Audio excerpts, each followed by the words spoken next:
Hello everyone, Z-Miner99 here, and yes, you're looking at the back of my head, but now you're looking at the front of my head.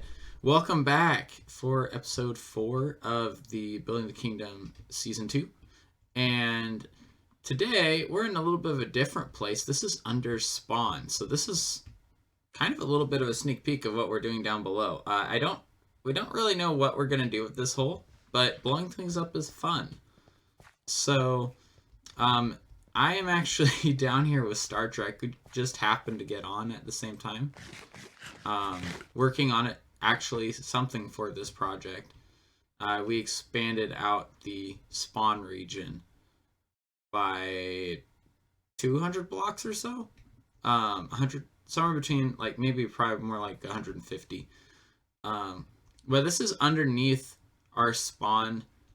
This was all done in survival. We didn't do any of the spawn build, I don't think, in creative at all. So yeah, this took time, and TNT, and Star Trek has definitely fallen in love with TNT for sure. But what we're doing is working on a way to clear this out. I believe all the way to bedrock. Yeah.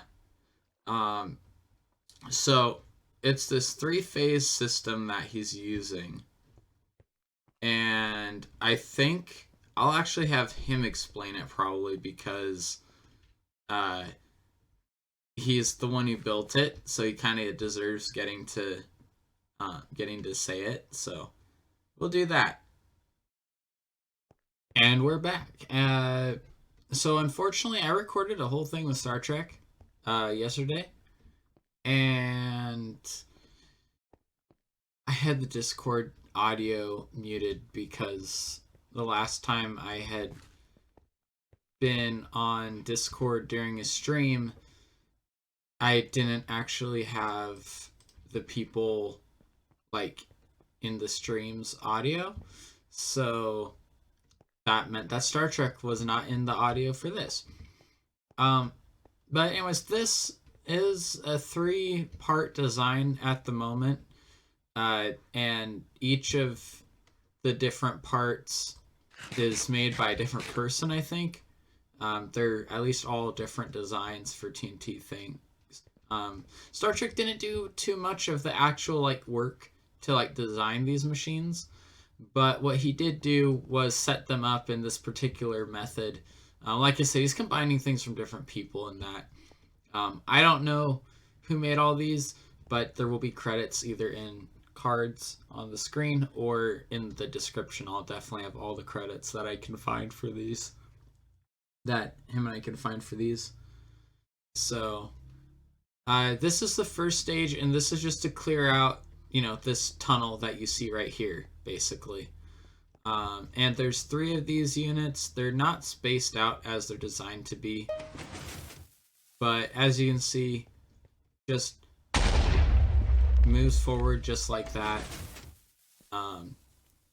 Over watery areas, it obviously isn't going to destroy everything. There's different things that have to be done whenever it finds water, like it did there. But the idea is you advance this one a bunch, advance the one here in the middle, the one off to the side, and that's so that they don't actually blow each other up. Because that would not be ideal. One of the other machines out here is the phase 2, and this is to get the tunnel to a depth that the machine that's actually going to drop all of the actually clear out to depth the entire area. And I realize I don't have buttons on me. No, I do have buttons on me. Haha! We are prepared. We are prepared. Basically, this is a 2-part machine, so there's this first half here, and then there's the other half there. And they just move side by side. This is a lot cooler when he was here, one, because he made it, two, because then it's just much better to operate with 2 people instead of just 1 person. But you basically just move it along, and once you get to a point where the TNT starts landing on a ledge that hasn't blown up, so that ledge in front there, that's whenever you actually start like spamming it so that it will go multiple times. And so I'll be back once I get to a point where that's happening. At least one of these so you see what I mean.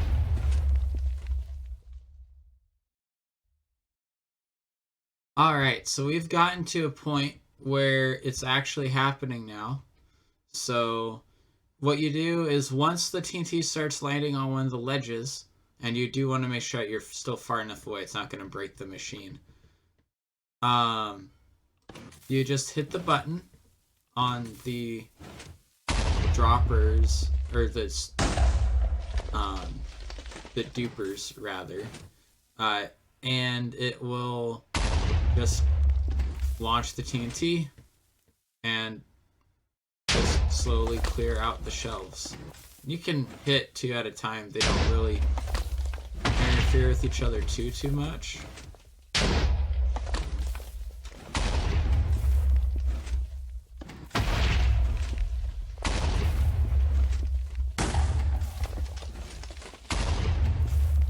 But then you basically want, what Star Trek said was about 20 blocks of clearance downwards. So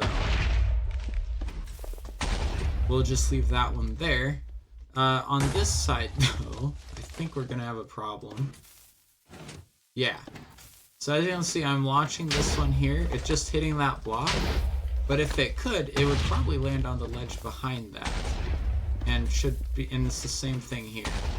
So every once in a while, you want to get blocks so that you don't fall to your death. That's happened before on this. Also want to make sure that you don't connect up to the edge of the machine, because that would break it.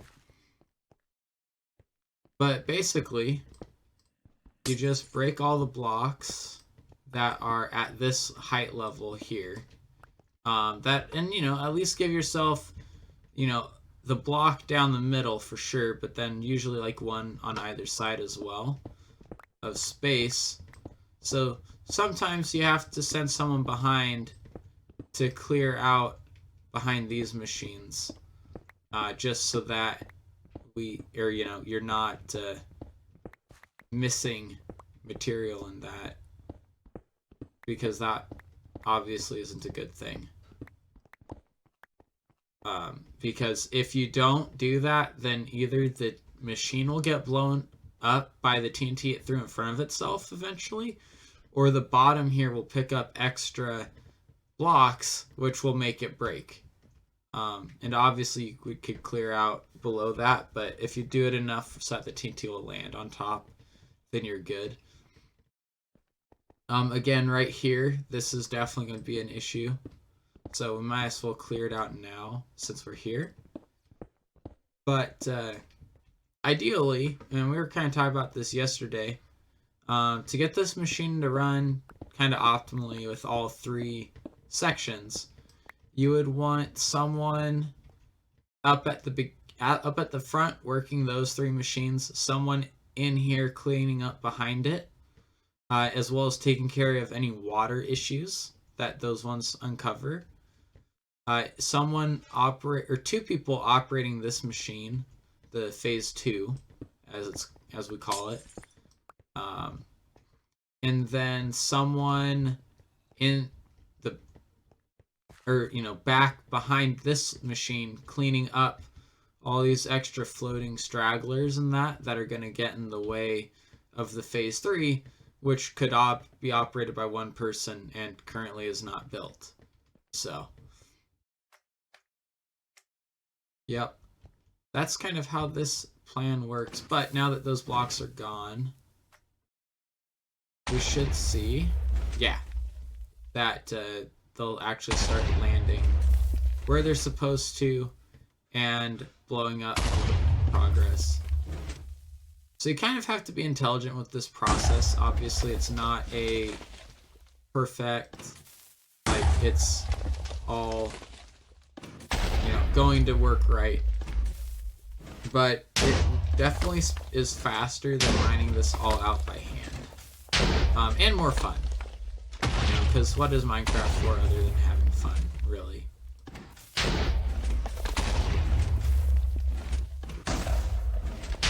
So what I'm trying to do here is get this to blow up some of the stuff on the left, so that this one can actually set in like it just did there. But one of the things we've kind of been doing is just kind of a measurement. And again, it's not exact, right? It doesn't need to be exact. But get it down to where you start getting to deep slate. Once you get there, you definitely don't need to go any deeper at all. So, yeah. Another cool thing is you get to blow up hostile mobs, which is always fun. You just know that you're killing things with all the TNT that's going on. Yeah, but that's the plan. Then obviously you get shells like what you see there that just kind of happen. And again, you can kind of try and clear that out by just like hitting this button a bunch. But that's what that fifth person in the process would be, cleaning up behind this machine.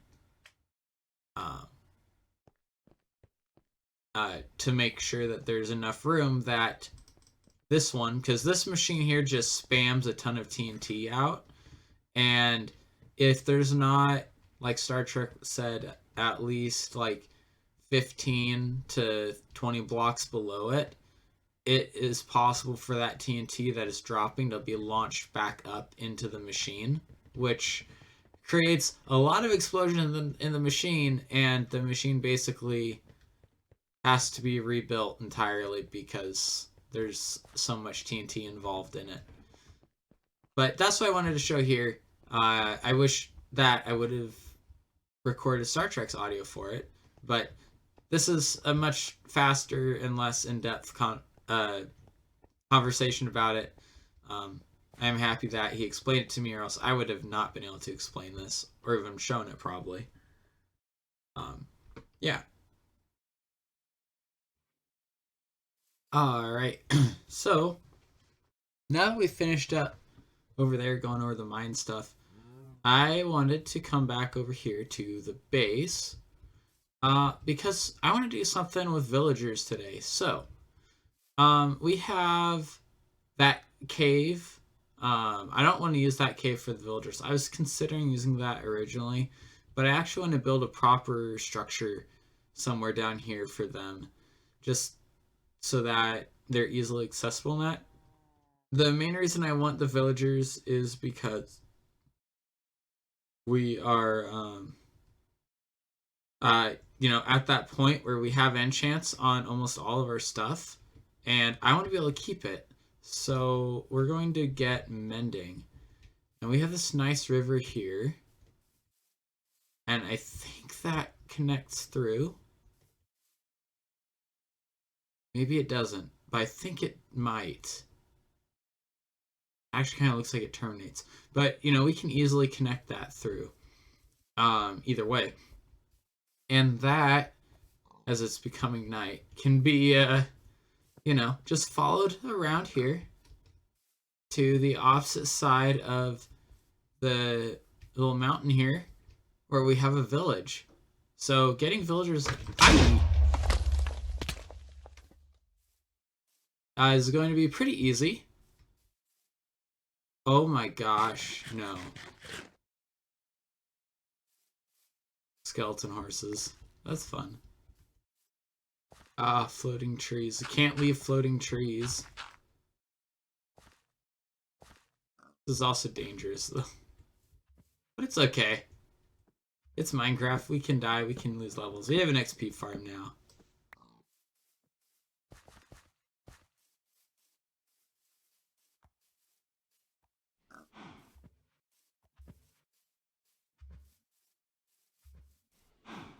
Hi, skeleton. We're just going to ignore you.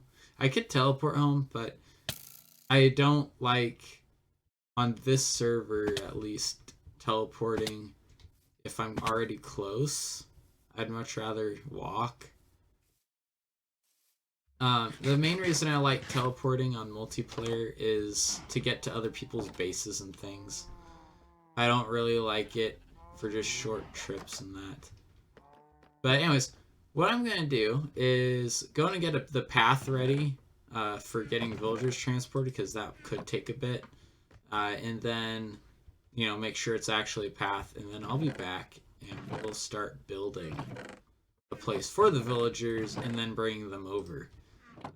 Because that's the right order to do things in. So we're back a couple weeks later. Life got busy again, unsurprisingly. But we have this, finally.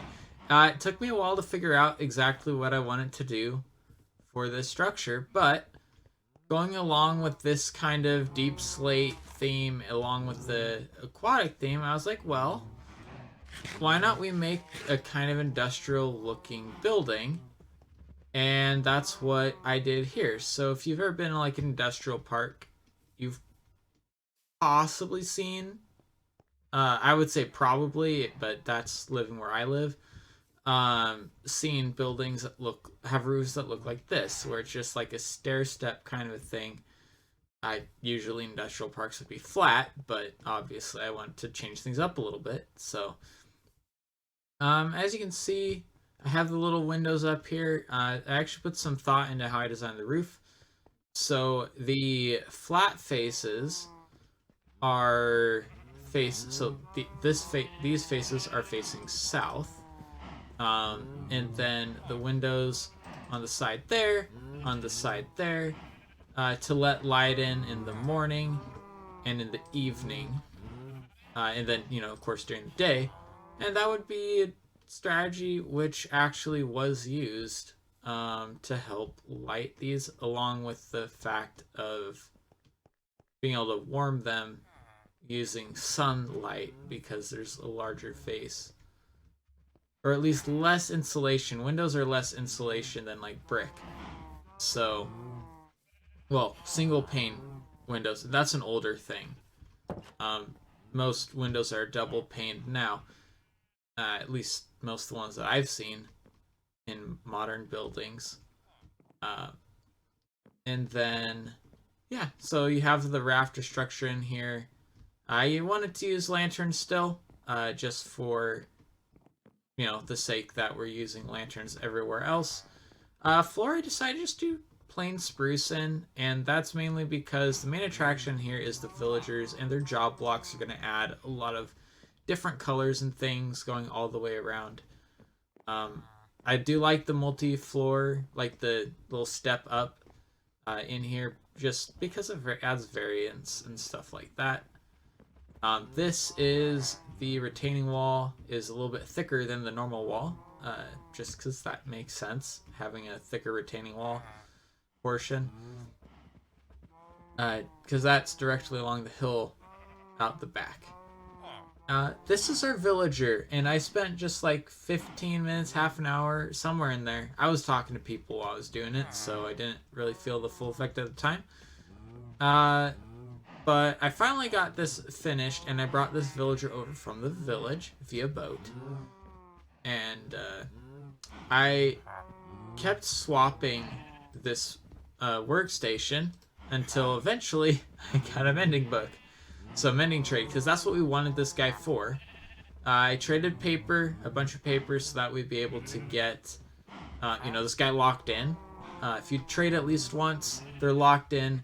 And then I thought I needed more emeralds, but I actually had 9 already, and apparently dropped this price because I traded so much sugarcane, or so much paper to him. So we now have our mending book, our first mending book, which is awesome. Another cool thing, obviously get XP from these guys. But now that we have the mending book, I'm going to put it on my sword. And why I'm putting it on my sword instead of something like my pick is because my sword's what I'm using to get the XP at the mob farm. So if I were to put it on the pick, then my sword would still be able to break, but now that I have it on my sword, it's not going to break on me. Which also means I don't think I have... Okay, I have one Bane of Arthropods. That's not what I want. I want Smite for mine. Because we're using a zombie grinder. But yeah. So now we finally have... And Quick Shop wants to update. But now we finally have Mending Villager. Meaning that we're able to actually get... Oops, that was berries. Mending books. And obviously I'll need to, trade more emeralds and stuff. But because his other trade is a sugarcane trade, I can easily make a fully automated sugarcane farm. And I can even pipe the sugarcane to come directly into here. If I wanted to. I probably won't. But I could. And then craft it up into paper, get the emeralds. And so basically this isn't... Wait, I would consider this one an easy emeralds trader. For sure. And that's awesome. So, anyways, thank you all for watching. Sorry about the extra long break again. I'm not going to give any kind of timeline for the next episode just because of the same reason why this one was late. I'm in the process of getting a new job.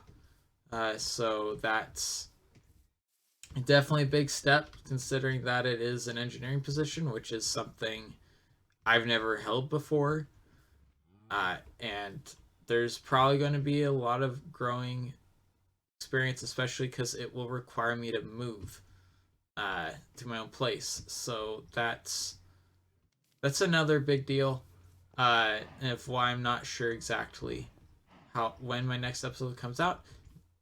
The sad part about this build is that it looks better from this angle. I think you see a lot more detail, all the variation and stuff in it, than it does from the road. There's so much changing in that face, whereas this one here, there's not as much. It still's good. I'm not saying it's not good. I definitely like how using the walls offsets it from like the door frame and the pillars and that, and also offsets it a little bit more from the eave and gives it these little bit of extra detail there. One of the things I like about this one compared to this build is that this feels less busy. This one, especially from this angle, feels very busy. There's a lot of different things going on. This one, fairly, consistent structure with some variation here. The lanterns add a little bit of variation to it. And then also around the back, there's even more variation. So I like that this is a building that definitely looks good from both sides. Or from all four sides, really. I'd say this one I might want to try and do something with that. But being that there's a pen here, and this isn't, this is just supposed to be a flat face. Anyways, I think it looks okay. I might want to actually switch it out with the walls like the rest of it, though. But I'll do that later. Anyways, again, thank you all for watching. Please like it if you liked it, dislike it if you disliked it, and consider subscribing if you want to see more like this. I definitely do a lot more than just building, and this wasn't a very building heavy episode either. Yeah, so thank you all for watching.